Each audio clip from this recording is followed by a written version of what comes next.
ছোট গল্প, পোকামাকড়দের দৌড় প্রতিযোগিতা। গ্রীষ্মের এক সুন্দর সকালে ছোট একটি রাস্তার ধারে পোকামাকড়দের মাঝে উত্তেজনা তুঙ্গে। আজ তাদের বহুল প্রতীক্ষিত দৌড় প্রতিযোগিতা। প্রতিযোগিতার শুরু হয়েছে একটি সবুজ ঘাসের পাতা দিয়ে তৈরি দাগ দিয়ে। চারপাশে গাছের পাতার ছায়া আর সূর্যের মিষ্টি আলোতে পুরো এলাকা যেন সজীব হয়ে উঠেছে। প্রস্তুতি শুরু। প্রথমেই এলো মশা।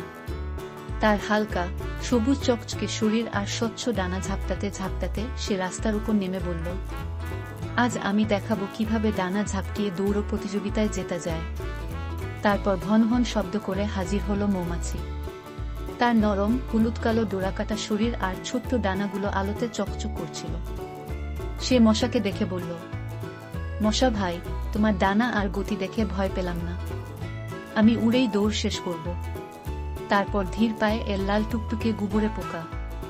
ছোট্ট কিন্তু সাহসী গুবরে পোকা বলল, আমি ছোট বলে আমাকে কম ভেবো না, আমি অনেক দ্রুত দৌড়াতে পারি। সবাই চমকে উঠল যখন লাফিয়ে এসে দাঁড়াল এক সবুজ ঘাসফড়িং। তার লম্বা পা আর আত্মবিশ্বাসী চেহারা দেখে সবাই একটু ভয় পেল। সে বলল, আমার লাফের কাছে তোমরা সবাই হারবে। সবশেষে এল কালো রঙের সরু ছোট্ট শুঁয়োপোকা। সে ধীর গতিতে হাঁটছিল, কিন্তু তার মুখে ছিল এক অদ্ভুত মিষ্টি হাসি। সে বলল, আমার গতি কম হতে পারে, কিন্তু আমি ধৈর্য ধরে পথ চলব। দেখা যাক কে জেতে। দৌড় শুরু। একটা লম্বা কাঠ পোকা রেফারি হিসেবে দাঁড়িয়ে বলল, সাবধান, তৈরি হও। দৌড় শুরু। ঘাসের পাতা পতাকার মতো তুলে নেড়ে দিল সংকেত। সবাই একসাথে দৌড়াতে শুরু করল। মশা ডানা ঝাপটিয়ে সামনের দিকে উঠতে লাগল। কিন্তু একসময় সে এক ফুলের মধ্যে ঢুকে গেল, সেখান থেকে বের হতে তার বেশ সময় লাগল। মৌমাছি হঠাৎ এক মধু ফুল দেখে থেমে গেল।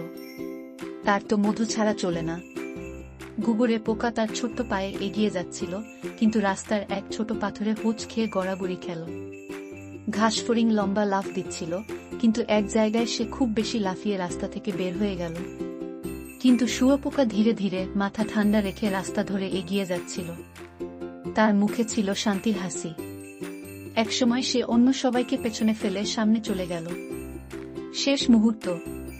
সবাই যখন ব্যস্ত তাদের সমস্যায়, শুঁয়োপোকা সবার আগে ফিনিশ লাইন পেরিয়ে গেল। সবাই হতবাক হয়ে গেল। মশা বলল, শুঁয়োপোকা, তুমি কিভাবে জিতলে? শুঁয়োপোকা মিষ্টি হেসে বলল, ধৈর্য আর স্থিরতাই সবচেয়ে বড় শক্তি। আমি প্রতিযোগিতায় অংশ নিতে এসেছি মজা করতে, আর ধীরে সুস্থে গন্তব্যে পৌঁছাতে চেয়েছি। তাই আমি জিতেছি। সবাই একসাথে হেসে উঠল। প্রতিযোগিতা শেষে সবাই একসঙ্গে আনন্দ করল।